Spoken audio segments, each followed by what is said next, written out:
और शाम को मैं जल्दी आ जाऊँगा, डिनर पे चलेंगे, रेडी रहना। और तुम्हारा एनिवर्सरी गिफ्ट भी लेते हुए आऊँगा, याद है मुझे। बाय। ओके ठीक है, बाय। आ गए? इतना टाइम लगा दिया, मैं कब से तैयार होकर तुम्हारा वेट कर रही थी। सॉरी। गिफ्ट लाए हो मेरा? और क्या, जल्दी से आँख बंद करो। अरे दो ना, मुझे पता है तुम क्या लाए हो। नहीं आँख बंद करो। अरे दो ना। आँख बंद करो पहले। अब देखो कैसी लगी? अच्छी है। आई नो तुम सोने के कंगन एक्सपेक्ट कर रहे थे, बट ना आपको पता ही है मम्मी की अभी तबीयत ख़राब थी, तो मम्मी के इलाज में बहुत पैसा लग गया। अभी हाथ भी इतना ठीक नहीं है, तो अगली साल पक्का, ठीक है? तुमने दिया तो प्यार से, सोने की कंगन हो या नॉर्मल चूड़ी, तुम्हारा प्यार मैटर करता है। सोने के कंगन क्या है, मैं अगली साल 2 ले लूंगी। ओहो, दो नहीं तुम 4 ले लेना बस। भाई हाँ बहन। अभी तो शादी को 2 ही महीने हुए हैं, तू अभी से भाभी की साइड लेने लगा। हर चीज में तू उनका पक्ष लेता है, अभी से बन गया उनका गुलाम। तो क्यों ना लूं मैं उसकी पक्ष?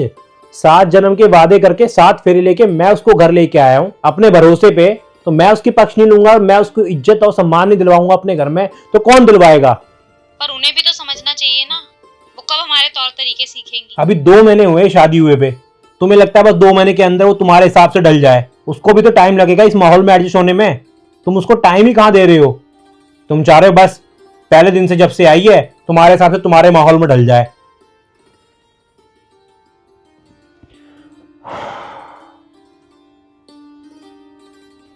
जाओ तुम चाय दे दो मेरे को जरा।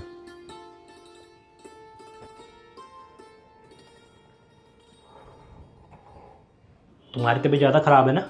नहीं चलो तुम आराम कर लो जरा कमरे में, तुम्हें तो बुखार भी है। नहीं, बस सारा काम हो गया, सब्जी बनानी रह गई है, बस बना देती हूँ। तो कोई नहीं, सब्जी मैं बना लूँगा।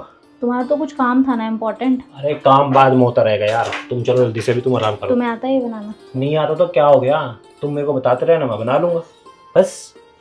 चलो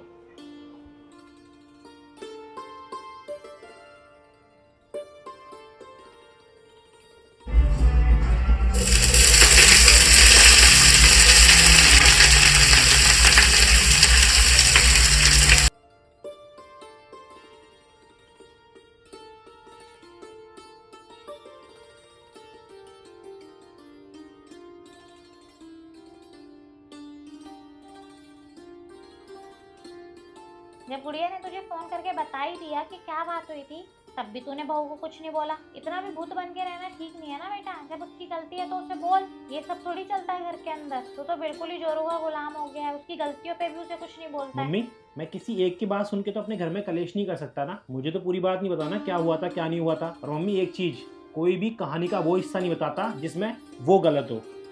तो मैं कैसे मान लूं कि ये गलत है? ये सारी गलती इसी की है, उसकी कोई भी गलती नहीं थी। अगर मम्मी आपको ये लगता है ना बहन सही है, तो उसको आने दो, आमने सामने बैठ के सारी बात क्लियर हो जाएगी, तो पता लग जाएगा कौन गलत है कौन सही है। हाँ ठीक है, ऐसा कर लेना, आने ही वाली होगी वो।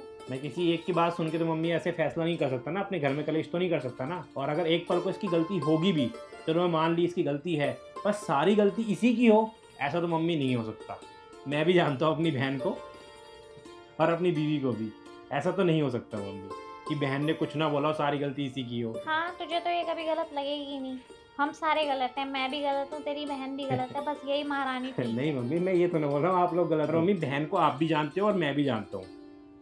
आपको लगता है कि बहन कुछ भी ना करे, मैं नहीं मान सकता मम्मी इस बात को। तो कोई नहीं, आप उसको आने दीजिए, ठीक है? जाओ तुम चाय बना लो, जाओ। और मम्मी बिल्कुल सही बात बोली मैंने, कभी भी ना कहानी का वो हिस्सा वो शख्स कभी नहीं बताता जिसमें वो गलत है। नहीं बताएगी ना वो भी कि भैया मैंने भी ऐसे बोला, फिर भाभी ने ऐसे बोला, ऐसा कभी नहीं होता। अपना बताती ही नहीं है वो। सुनो, चाय बना दूं क्या? यार तुम्हारे को मैंने बोला था रेस्ट करने के लिए, तुम अभी रेस्ट नहीं कर रहे? अरे मैं बस चाय बनानी है ना, बना देती हूँ। सुबह से तुम किचन में ही लगे हुए हो ना। मुझे कुछ चाहिए होगा मैं अपने आप कर लूंगा, ठीक है? तुम जाके रेस्ट कर लो। बेटा तूने तो हद ही कर दी है, तू तो ज्यादा इसके आगे पीछे घूमता रहता है, जब देखो बिल्कुल जोरों के गुलाम की तरह। सही कहती है गुड़िया, इसने कुछ जादू टोना कर दिया है तेरे पे, जब तू इसके वश में हो गया है। बिल्कुल इसने कोई काला जादू कर दिया है तेरे ऊपर, ऐसा तो नहीं था तू। मम्मी मैं उसके अच्छे बुरे का नहीं सोचूंगा, मैं उसकी तकलीफों को नहीं समझूंगा, तो कौन समझेगा? आखिरकार वो मेरे तो भरोसे आई है ना इस घर में। एक पति का ही तो फर्ज होता है ना उसका ध्यान रखे। वो भी तो हर परेशानी में मेरे साथ खड़ी रहती है ना। जब वो मेरे दुख दर्द में खड़ी रहती है जब मेरी तबीयत खराब होती है वो हमेशा मेरे लिए अवेलेबल होती है, यहाँ तक कि जॉब तक की छुट्टी कर लेती है, तब आप नहीं कहते कि इसने काला जादू कर दिया मैंने इसके ऊपर। पर मैं इसकी पक्ष लेने लग गया तो आपको लग रहा है इसने मेरे पे काला जादू कर दिया है। क्या मम्मी कैसे बोलते हो आप? मम्मी पति पत्नी का रिश्ता तो ऐसे ही होता है ना। आप भी तो पापा के बारे में कितना सोचते हो, पापा आपके बारे में कितना सोचते हैं कि आपने एक दूसरे के ऊपर काला जादू कर दिया है। आप भी ना मम्मी, ये प्यार होता है, ठीक है।